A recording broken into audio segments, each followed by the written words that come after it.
ایک مسئلہ چل گیا کہ وجہ تخلیق کائنات کیا ہے، یہ کائنات کس لیے وجود میں آئی، اس کا باعث اور وجہ کیا ہے۔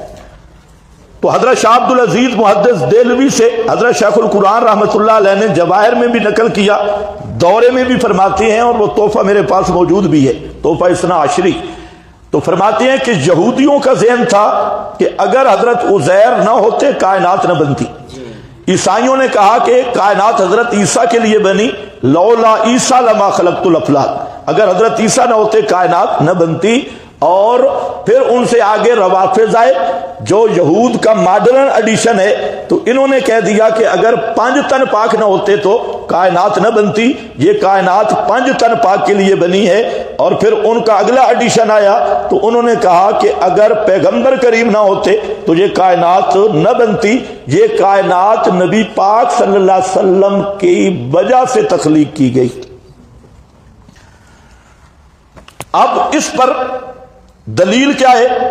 آپ اصول میں پڑھ چکے ہیں کہ عقائد میں تو اخبار احاد بھی حجت نہیں ہے۔ کسی بڑے مسئلے کے اس بات کے لیے خبر واحد بخاری مسلم کی بے شرائط ہی حدیث ہو، سند بھی صحیح ہو اور بالکل صحیح ہو، لیکن عقیدے کے باب میں وہ حجت نہیں ہوتی۔ اہل السنت اس پہ متفق ہیں، شافعی، مالکی، احناف، حنبلی سب متفق ہیں۔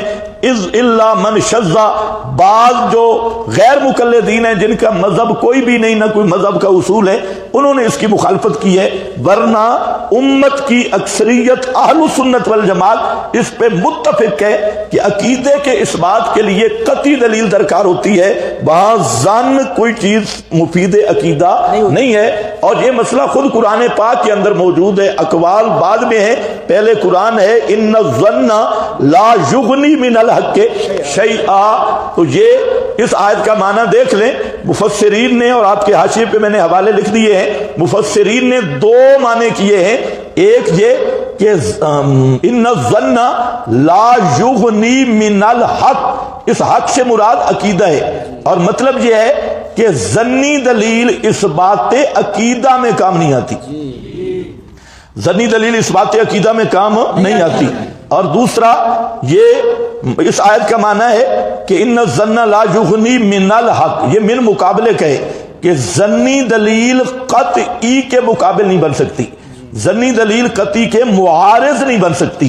اب یہ آیت سورہ یونس میں ہے، اب اس آیت پر تمام امت کے جو صاحب فضل علماء ہیں اور اجلہ اکابر ہیں، انہوں نے اس سے یہ مسئلہ استنباط کیا اور اس کی وضاحت کی کہ عقائد کے باب میں اخبار احاد حجت نہیں۔ حضرت مولانا خلیل احمد سہارنپوری رحمۃ اللہ علیہ، جن کے ذمہ المحنت جیسا جھوٹ لگایا گیا، وہ اس کی کہانی بعد میں آئے گی، ان کی ایک کتاب ہے براہین قاطعہ، حضرت مولانا خلیل احمد سہارنپوری رحمۃ اللہ تعالی علیہ کی۔ اس میں حضرت نے کئی مقام پہ لکھا ہے کہ بخاری مسلم کی احادیث جو بالکل سندن صحیح ہیں، عقیدہ کے باب میں حجت نہیں ہے۔ عقیدہ ثابت کس سے ہوگا؟ بولو، حدیث متواتر یا قرآن کریم کی نص قطعی سے۔ ان 2 چیزوں کے علاوہ یا پھر اجماع، وہ جو ہم تک متواتر پہنچے ہے، تواتر بالنقل تواتر، صحابہ کسی چیز پہ اکٹھے ہوئے اور اس کی سند ہم تک متواتر پہنچی ہے، ایسے نہیں کہ الاجماع والا ھذا، الاجماع والا ھذا نہیں، اس کی سند بھی ضروری ہے، تو تب عقیدہ ثابت ہوگا، ورنہ عقیدہ میں وہ دلیل حجت نہیں ہوگی۔ یہ سب لوگ متفق ہیں، بریلوی بھی، دیوبندی بھی، اور اہل سنت کے جملہ اکابرین بھی اپنی کتابوں میں تصریح کر چکے ہیں۔ اور مولانا سرفراز خان صفدر صاحب کی ساری کتابوں کی بنیاد ہی یہ ضابطہ ہے۔ اگر یہ ضابطہ نکال دیا جائے تو مولانا کی ازالۃ الریب بھی گئی، تبرید النوازر گئی، گلدستہ توحید گئی اور تفریح الخواطر گئی، جتنی کتابیں ہیں ساری اسی ضابطے پہ کھڑی ہوئی ہیں کہ قطعیات کے مقابلہ میں ظنیات کا اعتبار نہیں، اور عقیدے کے باب میں ظنی دلیل حجت اور دلیل نہیں بنتی۔ مولانا سرفراز نے 20 مقام پہ اس رائے ہدایت میں اور 20 مقام پہ اس کی تفصیل کی، اور اسی بنیاد پہ یہ جتنی کتابیں ہیں اس کی سوائے سماع الموتا اور تسکین الصدور یا تشویش الصدور اور ایک رسالہ المسلک، ان 3 کتابوں کے علاوہ جتنی کتابیں ہیں تو اکثر کتابیں ان کی اسی پہ کھڑی ہیں، کیونکہ وہ بریلویوں کے خلاف ہے، اور وہاں پر یہ قانون چلا، اور جب ہمارے خلاف آئے تو اسی قانون کی دھجیاں بکھیر دی، اور باقی کتابیں اسی پہ ہیں۔ تو پہلی بات یہ نوٹ کر لو کہ عقائد کے باب میں خبر واحد حجت نہیں ہے، اعمال اور احکام کا مسئلہ جدا ہے، اس میں خبر واحد حجت ہے۔ اور دوسری بات ذہن میں رکھ لو، قطعی کے مقابل ظنی دلیل حجت نہیں ہے۔ ایک طرف قطعی ہے، مقابلے ظنی دلیل آ گئی، تو اب قطعی کے مقابلے میں ظنی کی کوئی حیثیت نہیں ہے۔ 2، تیسری بات یہ ہے کہ نبی کریم صلی اللہ علیہ وسلم پر جھوٹ بولنا یہ سخت ترین جرم ہے، حتیٰ کہ بعض ائمہ نے تکفیر کی ہے کہ جو نبی کریم علیہ السلام پہ جھوٹ بولتا ہے تو وہ آدمی کافر ہو جاتا ہے اور ملت اسلام سے خارج ہو جاتا ہے، کفر دونہ کفر بھی نہیں، وہ اسلام سے خارج ہے۔ کیوں؟ حدیث متواتر موجود ہے کہ من کذب علیہ متعمدن، یہ متعمدن کی قید اتفاقی ہے، یہ یاد رکھنا، متعمدن فلیتبوأ مقعدہ من النار، اتفاقی کا معنی اعتراضی نہیں ہے، متعمدن جس نے مجھ پہ جھوٹ بولا تو وہ پکا جہنمی ہے، فلیتبوأ ظاہراً انشاء ہے اور حقیقتاً خبر ہے کہ وہ پکا جہنمی ہے، اپنا ٹھکانہ جہنم میں بنا لے، یعنی پکا جہنم میں جائے گا۔ اس حدیث کی بنا پر جو کذب علی الرسول ہے یہ سب سے بڑا جرم ہے، یہ تکبل علی اللہ بھی ہے اور افطراء علی اللہ بھی ہے، افطراء علی الرسول بھی ہے، اور یہ دین میں تلبیس بھی ہے اور تشویش بھی ہے، اس لیے یہ سب سے بڑا جرم ہے۔ تو ہمارے سلف صالحین کا آپ طریق دیکھیں تو وہ سب سے زیادہ حدیث کے معاملہ میں احتیاط کرتے تھے، جہاں تھوڑا سا بھی شک پڑ گیا تو وہ اس حدیث کو رسول اللہ صلی اللہ علیہ وسلم کی طرف منسوب نہیں کرتے تھے۔ تمام سلف اور صحابہ کا یہ طریق وہ آپ پڑھ سکتے ہیں، اور یہی طریقہ رہا اور یہی اہل ایمان کا طریقہ تھا۔ اب فتنے کا دور آیا تو اب لوگوں نے جو روایتیں محدثین لکھ گئے کہ موضوع ہے، من گھڑا تھے اور واقعتاً ان کی کوئی سند ملتی نہیں، تو ایسے علماء سو کھڑے ہو گئے کہ ان احادیث کو کندھا دینے کے لیے مختلف قسم کے ضوابط کا سہارا لے کے وہ بھی ناقص اور کوشش کرتے ہیں کہ یہ جھوٹ بھی پیغمبر کی طرح منسوب کر لیں، یہ جھوٹ بھی نبی کی طرح منسوب کر لیں۔ اب اس مسئلہ میں یہ تمہیز ذہن میں رکھنے کے بعد کہ یہ جو مسئلہ ہے کہ کائنات کیوں بنی، قرآن کریم کی تصریحات موجود ہے، جیسے میں نے آپ کو 2 مقام دکھائے، یہ بھی اور سورت یہ طلاق کا مقام اور یہ سورہ احقاف کا، تو یہ ایک مضمون ہے جو قرآن پاک میں متعدد جگہ پہ آیا ہے۔ پھر اللہ تعالیٰ نے یہ بھی فرما دیا ما خلقت الجن والانس، تو جن انس میں نبی پاک داخل ہیں یا نہیں؟ اللہ نے یہ بھی بتا دیا کہ میں نے انبیاء کو بھی اور امام الانبیاء کو بھی اپنی توحید کے لیے پیدا کیا۔ پیغمبر کریم بھی کس کے لیے پیدا ہوئے؟ اللہ کی توحید کے لیے۔ یہ جہان بھی پیدا ہوا اللہ کی توحید کے لیے۔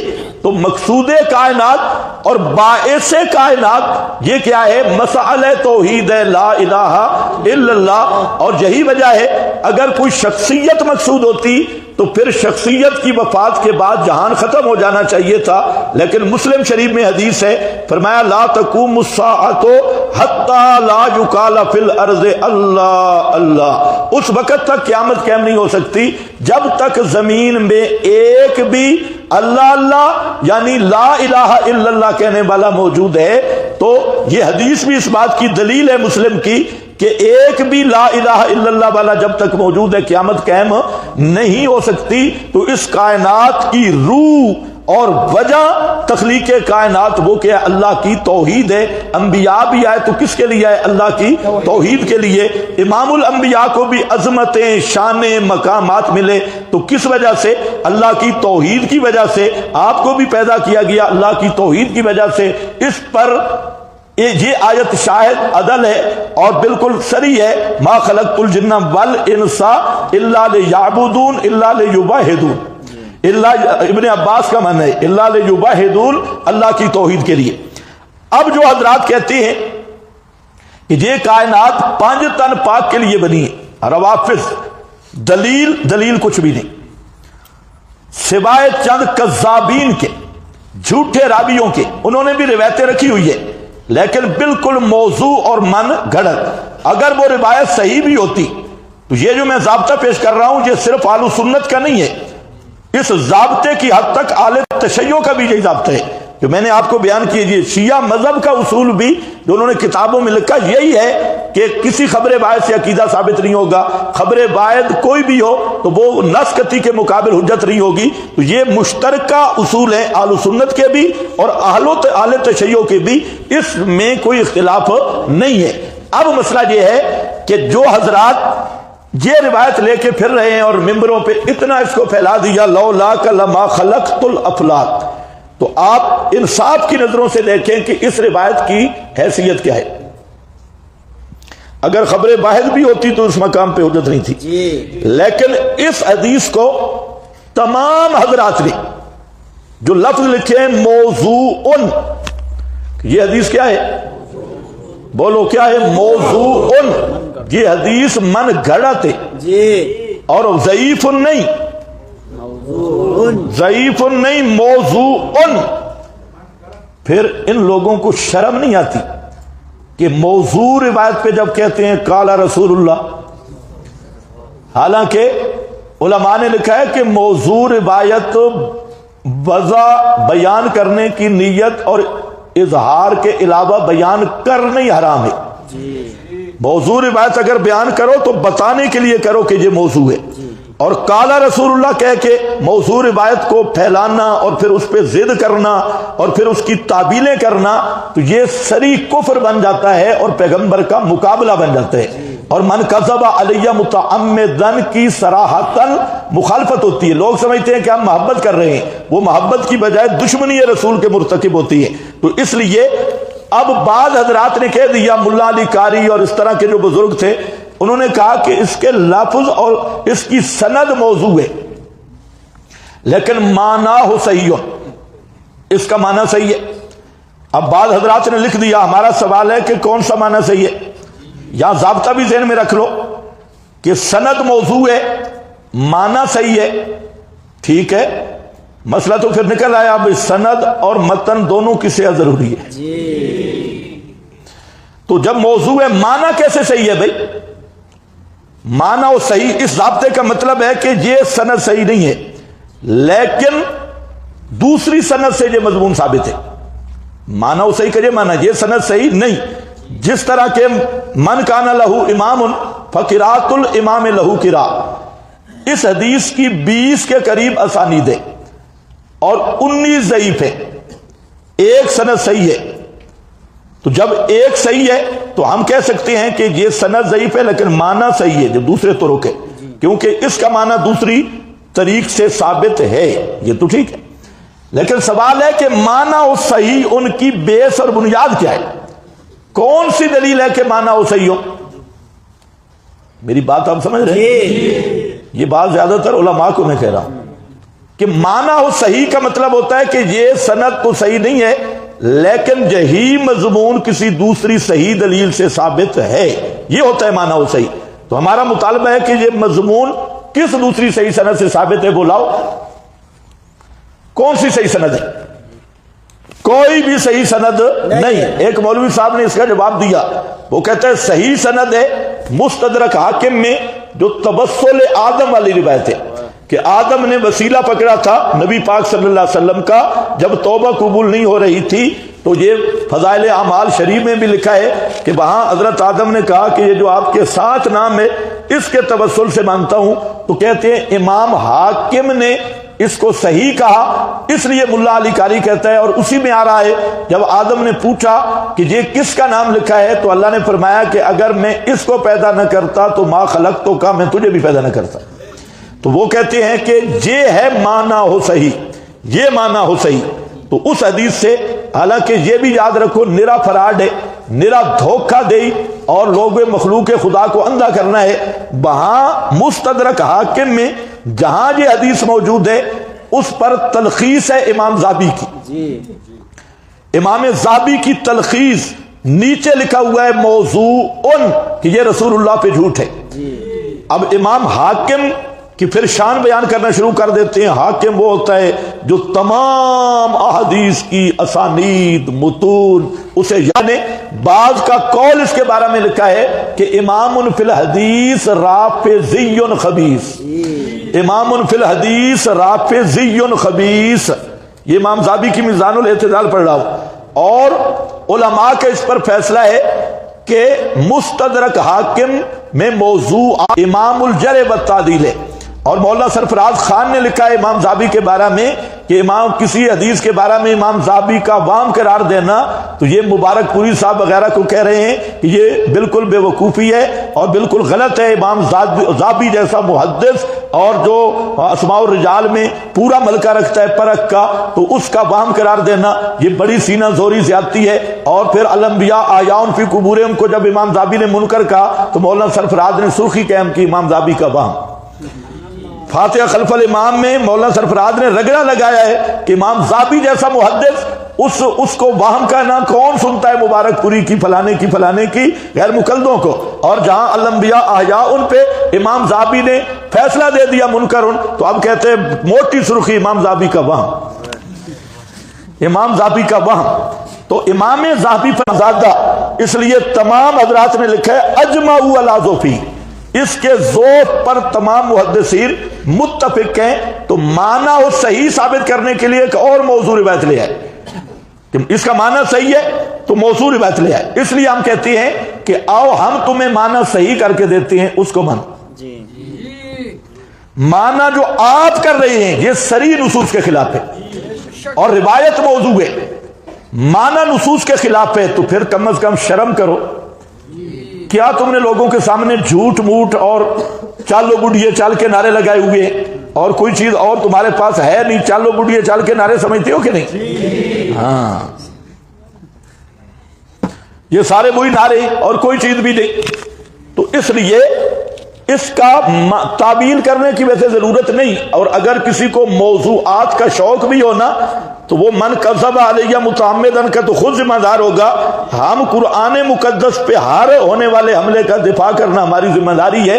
تو اس لیے حضرت شیخ القرآن فرماتے تھے کہ اس کا یوں معنی کرو تو پھر ہم خاموش ہو جائیں گے کہ اگر اللہ نے امام کائنات سے اپنی توحید کا مسئلہ نہ بیان کرانا ہوتا اپنی توحید کا مسئلہ نہ بیان کرانا ہوتا تو کائنات نہ بنتی. کیونکہ توحید کو صحیح پہلے انبیاء نے بھی کھولا لیکن جس طرح محمد مصطفیٰ نے کھولا ہے یہ آپ کی شان ہے. تو مقصد کیا تھا؟